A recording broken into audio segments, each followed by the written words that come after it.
MZTV.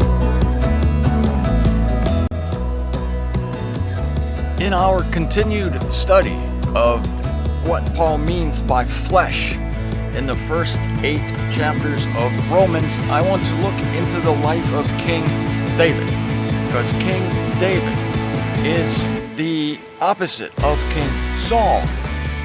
King Saul, remember, was chosen by Israel because they liked his stature, they liked his broad shoulders, they liked how handsome he was. David, as we know, was a mess. David was all over the place on the outside of the cup, but on the inside of the cup, he was a man after God's own heart. And there's a great lesson in studying a particular incident in the life of King David, and that's what I'm going to do today. This is Martin Zender. I'm in Fort Lauderdale. Do you remember a couple weeks ago, I'm always telling you that I think life is too long, and these people who say life is too short, they just puzzle me. How well are things going for these people? They want more of it? It kind of reminds me of that Woody Allen joke at the beginning of Annie Hall. You remember Woody Allen's, the opening there is a soliloquy, I would call it. He quotes a joke about the 2 women at the club. The one woman says, "Such terrible food here." And the other woman says, "Yes, in such small portions." Same with life. It's such a hard thing. Death reigns, murder, mayhem. Yes, and it's all over far too quickly. No, I disagree. I think it's way too long. And I said that I wanted somebody to make me a t-shirt.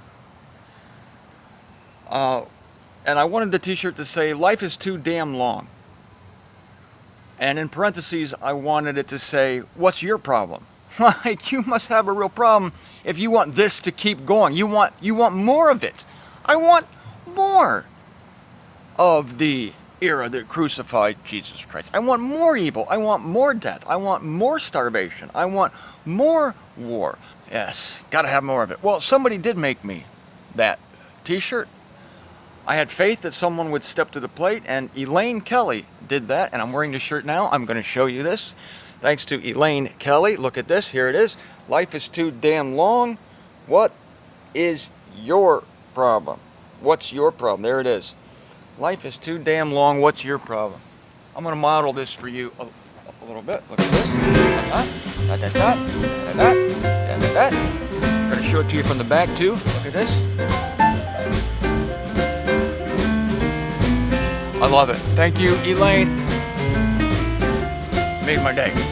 And now I've made yours. Have you ever wondered how in the heck King David could have been called by God, and I'm quoting now, "a man after my own heart," Acts 13:22. King David, wasn't this the husband of many wives who lusted after another man's wife and had her husband killed so that he could marry the object of his lust? That King David? Yes. Isn't this the guy who danced so hard in front of the Lord while they were bringing the Ark of the Covenant back from the Philistines that he made a fool of himself in front of the slave girls? Going to get into the juicy details of this. David's wife got really pissed off at him, and you're going to find out why she is a representation of Christians and why King David is a representation of those of faith. And his wife rebuked him. Ooh, that's a bad thing to do, to rebuke the one who is a man after God's own heart. Here's an account of the notable day, very notable day, in the life of the man God's heart throbbed for. Yes, I love it. Speaking of King David, this is from 2 Samuel, chapter 6, verse 20. When David returned home to bless his household, Michal, I'm not sure how you pronounce her name, M-I-C-H-A-L, could be Michal. I'm just going to call her Michal because that's the easiest thing for me. The daughter of Saul, isn't this interesting? The daughter of Saul. So this is the offspring of the man who was chosen not because he was a man after God's own heart, King Saul, but because he looked good on the outside. And Israel lusted to have a king like the other kings of the other nations. God wasn't good enough for them.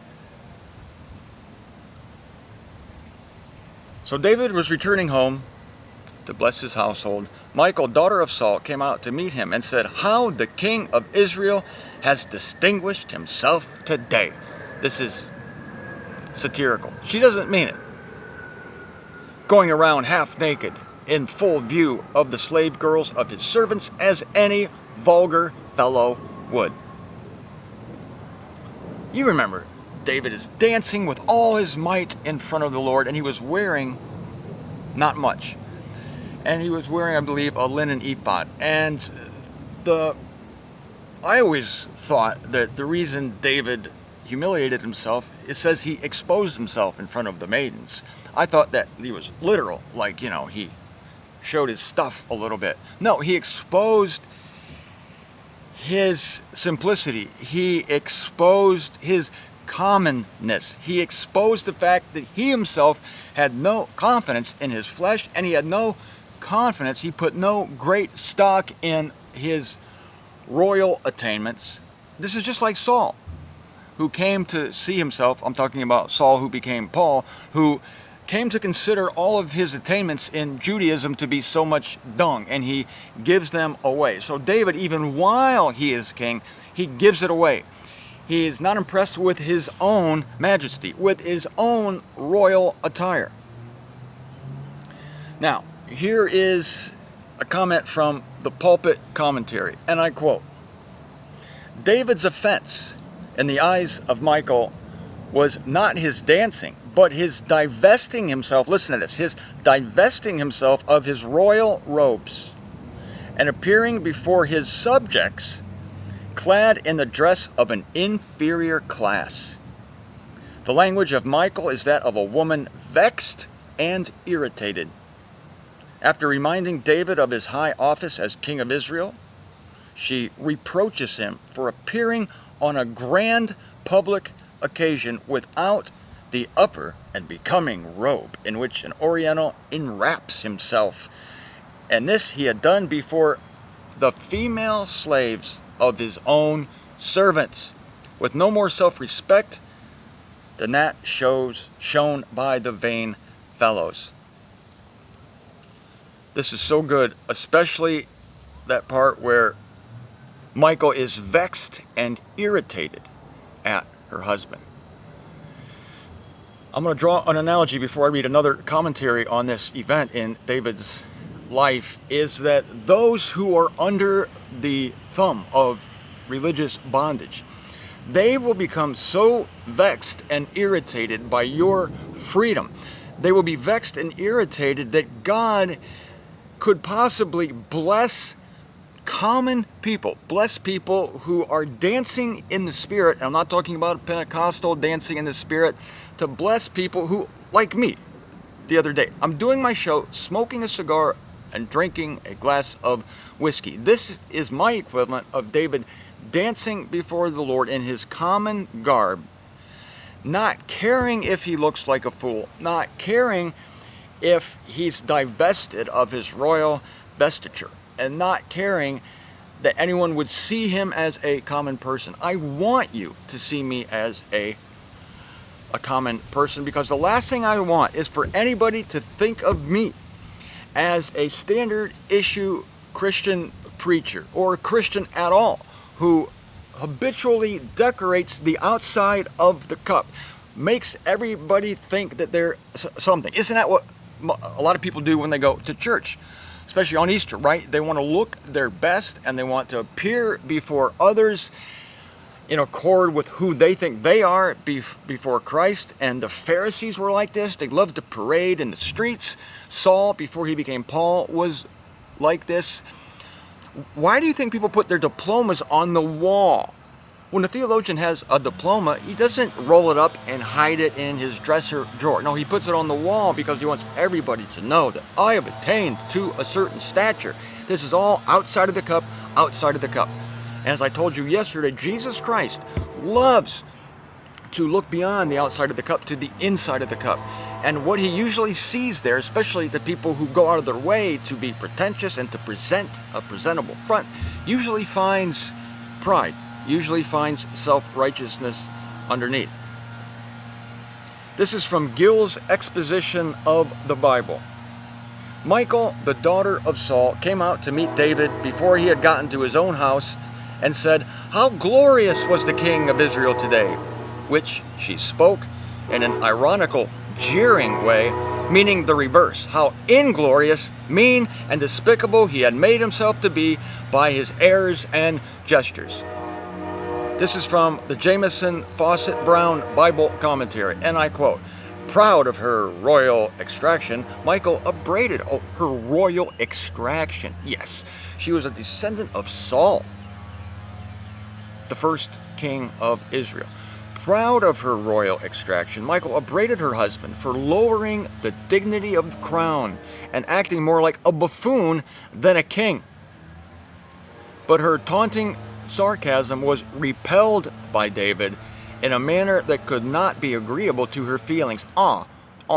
He hurt her feelings, while it indicated the warm piety and gratitude of David. It's the thankfulness of David for what God had wrought in his life. The reason David was a man after God's own heart is because David recognized constantly the source of his blessing. And the source of it was not the royal robe company. It was not the crown company. It was not the vote of the people. No, nobody voted for David. This was not an election. God chose him through Samuel the prophet when he was just a lad. And because he was just a lad, and you might say had not done anything good or bad, God said, "This one I want," and it was complete, total choice of God based on God's desire, not on any worthiness of David. This is what happened next. Listen to what happened next. 2 Samuel chapter 6, verse 21.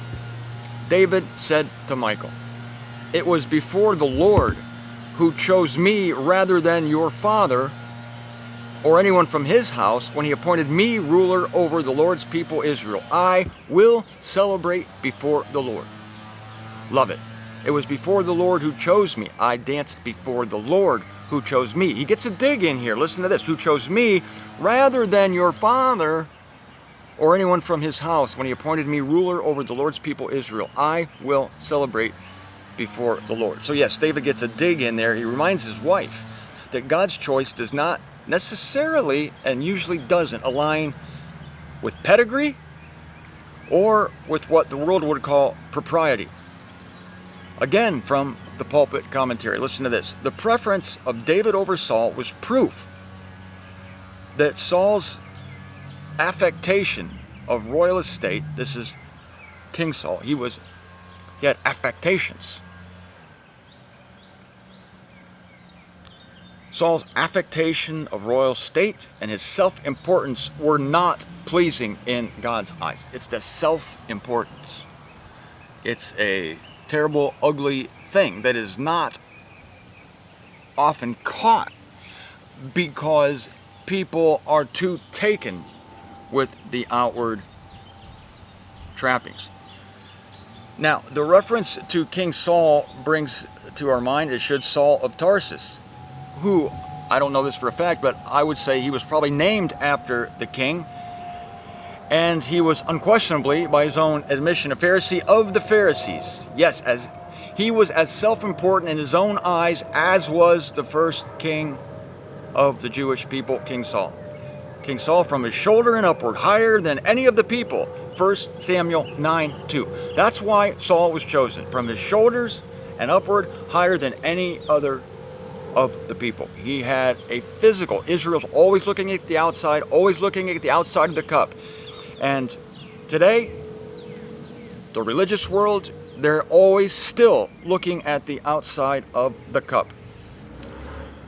And what is this an indication of except ability based on flesh? The ability based on flesh, this can apply to either physical or moral stature. I've been making the point that the flesh wants to attain moral stature. And as I've said over and over again, this is the most hidden of sins. It's the sin that most people justify, the sin that is most easily provoked. It's easily provoked, this self-justification, this how dare you be a commoner? how dare you, Martin Zender, smoke a cigar and drink whiskey? Don't you know that people of God don't do those things? So whenever you exercise any freedom of Christ, this, and especially, you know, if you tell people that you know the truth of Christ, as I do, I tell people, I know the truth. I don't know all truth, but I know truth. And they look at me and they look for the diploma on the wall. They look for me to act in a way that is consistent with your standard issue Christian preachers, the outside of the cup, outside of the cup. I'm not interested in any of that. In fact, I go out of my way to not beautify the outside of the cup, so that if anyone is attracted to my message, they're attracted by the message. They're not attracted by my professional studio. I'm sitting out here on a table outside. I'm not dressed in a three-piece suit. I'm not pulling up in my limo. I'm not flying in on my Gulfstream. That really provokes a reaction, as we saw from David's wife, Michal. In the eyes of God, however, God, I find, sees everything differently than we do. Self-aggrandizement, pride, self-righteousness is the most damaging of all sins, because it puts self-power and self-will above God's power and will. This is the darkest corner of human flesh. Name any crime. There are terrible crimes in the world, but this is the darkest one. This is what Paul is addressing in the first 8 chapters of Romans. I quote again from Gill's exposition of the Bible. David adds, speaking of God, who chose me before thy father and before all thy house.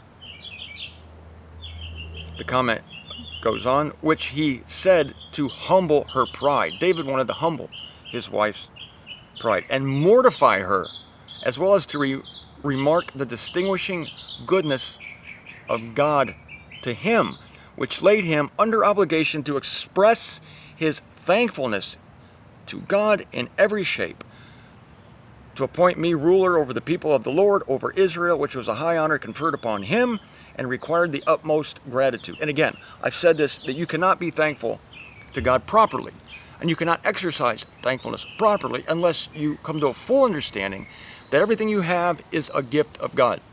Otherwise, your thankfulness is just, it's false in a way. Any thankfulness that does not come from a thorough understanding of the uselessness of human flesh to please God is not going to be, it's not going to be sincere. It's going to be forced. It's going to be feigned. For instance, oh my God, people praying at meals. Lord, we come to you. Thank you for this food. Please bless it to our use. What is this? I hear this all the time. Bless this food to our use. It's a formula. These people aren't thankful. They feel they have to offer a word of thanks. Either do it right, like, oh my God, thank you for this food. Everything we have, it's of you. Lord, bless this food to our use. If I hear that stupid, rote prayer of, quote, thanksgiving one more time, I'm going to start a food fight. I'd rather not say anything than to undergo a formal, prefabricated Hollywood wall prayer of thanksgiving, which to me is evidence that, why should we really be thankful? Because when you get right down to it, we kind of made this happen. I mean, our faith, our willingness to serve God, yeah. The pride of the flesh always must be humbled and mortified, killed, destroyed. But the assumption of flesh that it can actually, or at least attempt to please God is powerful. Oh my God, the flesh, the assumption, I can please God. It's so powerful that it has to be destroyed by God. Paul says in Romans 8:8, now those who are in flesh are not able to please God. That seems pretty straightforward to me. It takes a megaton spiritual nuclear something to beat this out of people. This is what the tribulation is all about, my friends. The tribulation is about beating with a megaton explosion the self-righteousness out of the world. And this happens to individuals also. On a personal level, people's worlds are destroyed, and they have to be beaten down in order for them to come to a realization. Saul on the road to Damascus, God beat this man down with the manifestation of his glory and his power, blinded him. You might say that wasn't nice, but that's what it took. Look what it took. Look what it took. Now, the mysterious thing about this is we know that God could flick his finger at any time and bring anyone to the end of themselves when they finally realize that, oh, Jesus, my salvation is really not of me. I said it all those years that it was of God, but I didn't really understand it. Now I know. He could do that at any time. He could bring anybody to a Saul of Tarsus on the road to Damascus moment, but he doesn't do it for most people. Why? This is the shock. You ready for this? God prefers that the world consist chiefly of sectarian religious hypocrites. That's what God wants. He wants the world to be overwhelmed by sectarian religious hypocrites. Why? So that against this pathetic darkness, and the world is dark, he can display the light and grace of his chosen ones, and that's us. God sees to it that the light, the illumination, the irradiation of God, the light that leads to aeonian life, as I talked to you about yesterday, rarely comes. God arranges it so that this light rarely comes. In fact, to help repel it, to keep the illumination at bay, it might be surprising to you to hear that God does this, but he does. He fans religious anger in the form of so many Michaels. There are so many Michaels out there who voice offense at the slightest whiff of anyone's freedom. In fact, freedom, your freedom in Christ, my freedom to smoke a cigar or drink whiskey, or to not wear a three-piece suit, or to not be appearing behind a lectern. My freedom, when it's opposed and looked down at and mocked, it exposes the bondage of the people mocking me. Michael's criticism of her husband exposed her bondage. It was all about the outside to her. It was all about propriety. It was all about looking the part. Look the part of a king.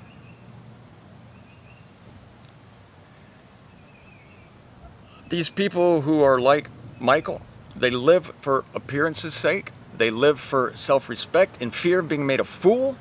Nobody wants to look like a fool, in fear of what others will think of them. And they sure don't want the world. Oh God, everybody loves the opinion of the world. You don't want the world to think less of you.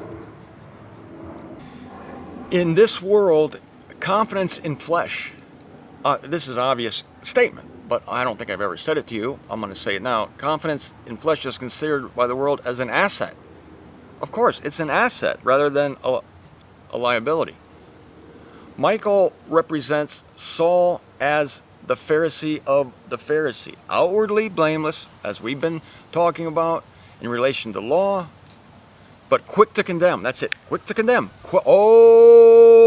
Quick to condemn.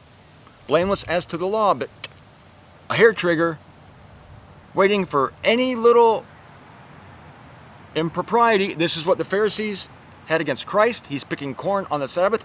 Caught you.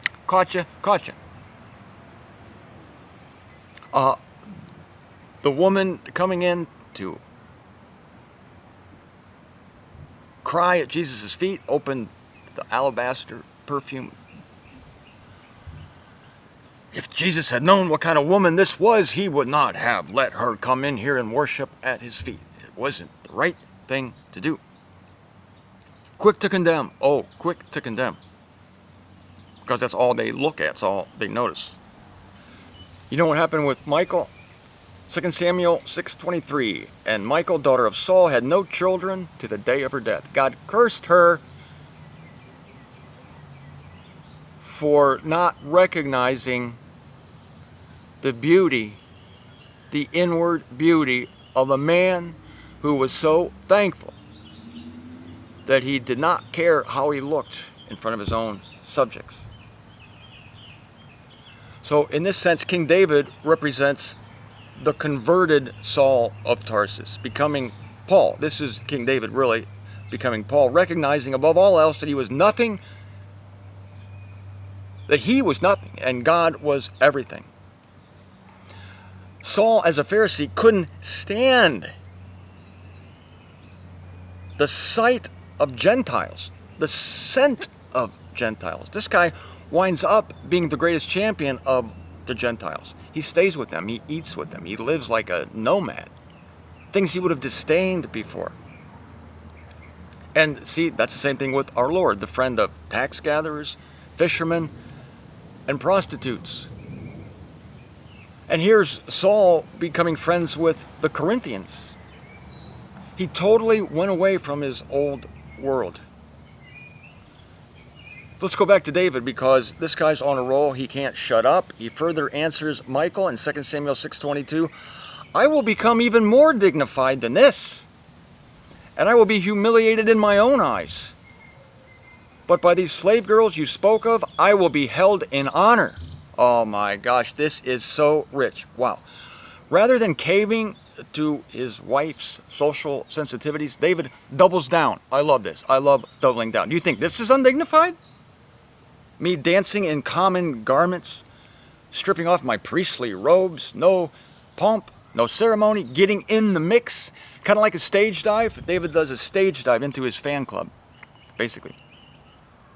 You think this is undignified? Wait until you see what I'm going to do tomorrow. Listen to the pulpit commentary on this. These words have been variously interpreted, but their simplest meaning is also the best, that even the most uneducated women, though surprised at first at David's want of stateliness, would, on reflection, be led to a right understanding of the greatness of God, not of David, of God, and would then feel that even a king was right in owning himself to be nothing in God's presence.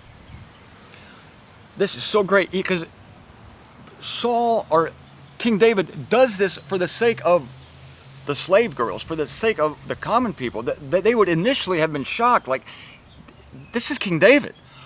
What is he doing? And they would be forced to think about it. It's like, what's happening here? Upon reflection, they would be led to a right understanding of the greatness of God, because Michal wanted everybody to be reminded of the greatness of David. David, you are great, you're the king. We must constantly keep this in the mind of the people, that you are to be worshipped, you are to be looked at, you are to be envied and adored, and that makes me look good. David, I'm your wife, come on, help me out here. But David is for the people. He wants people to come to an understanding of God. And so in his honesty, he actually leads people to God, because upon reflection, they will see that, wow, even the king realizes that his attainments are not of himself, they're of God. And doesn't this speak of Christ? Oh, eloquently. It shocked the Pharisees, shocked them to see Jesus befriending the most unappreciated, uneducated, meanest members of Jewish society. Yet, these were the people who, when they understood that Jesus was the Son of God, when they beheld his humility, that made them come to a right understanding of the Father because of it. Because Jesus is the image of the Father. So they came to see Jesus as the Messiah, and this shocked them at first. Like, they thought the Messiah would be coming riding on a white horse, blowing the trumpet before him, dressed in all his royal garb, and yet he comes as a servant of the people. He comes dressed meek and lowly. My God, he enters Jerusalem on the foal of an ass. On an ass he enters Jerusalem, not on a white steed. This caused people to think, oh, wow, maybe God is like this. Yeah, maybe God is like that. God is like that because you are now looking at the image of God. And God is, we could think God is like sitting on his throne, blah, blah, blah. No, God is in the mix. This is why Paul calls him in Romans 16:25 the Aeonian God. He's showing us God involved with us in the realm of time. And this is what I believe. I believe that the greater you are, the more it behooves you to be merciful, to be loving, to be kind, to be humble. People who act all kingly and all high and mighty, these are posers, these are actors, these are wannabes. And so in order to prop up their own estimation of themselves, they have to become powerful in outward forms, because then the people will tremble at them, you see. And they need the people to tremble in order to feel better about themselves. This is all bullshit role-playing. This is all fakery. This is all outside of the cup bullshit. It is just, and Jesus Christ, Saul of the Pharisee, King David, this is all an example of how a life well lived in the Spirit is. And the only way you can divest yourself of this false pomp, this pride, is to understand that everything you have is a gift of God. And Jesus Christ's humility, again, led people to a right understanding of the Father. And of course, the Pharisees and Michael, they would avoid the riffraff. Where did it get them? Yes, where did it get them? It got them to a place of hate. When you're posing, when you're dressing yourself up, trying to be something that you're not, like all Christianity is doing this. They're all doing this. They want to be seen going to the baptism. They want to be seen coming to church and coming out of church. They want to be seen. They want to be seen. They want to be seen doing right things. They're trumpeting themselves all the time. And they're quick, like Michael, quick to judge other people who aren't going their route. Well, why aren't you going to church like us? Why aren't you presenting yourself as we expect a pastor to present yourself? Where's your diploma? Where's your robe? Blah, blah, blah. Sorry, I'm stage diving into my fan club here. I'm stage diving into the people of whom I am one. That's the beauty. This whole thing of clergy. Organized religion has set this up in any religion, whether it's Buddhism, Hinduism, Islam, Christianity. They set up this clergy system, this hierarchy system, this caste system where we're the clergy, you're the people. Got it? Good. We're the clergy, you're the people. What is this except self-righteousness and pride? And the Lord is the ultimate example. Jesus Christ became and remains the president of a club of fools, of a parliament of whores, a convocation of nobodies, all of whom will blast the Pharisees and the people like Michael out of existence as they enter God's kingdom an eon ahead of the religionists.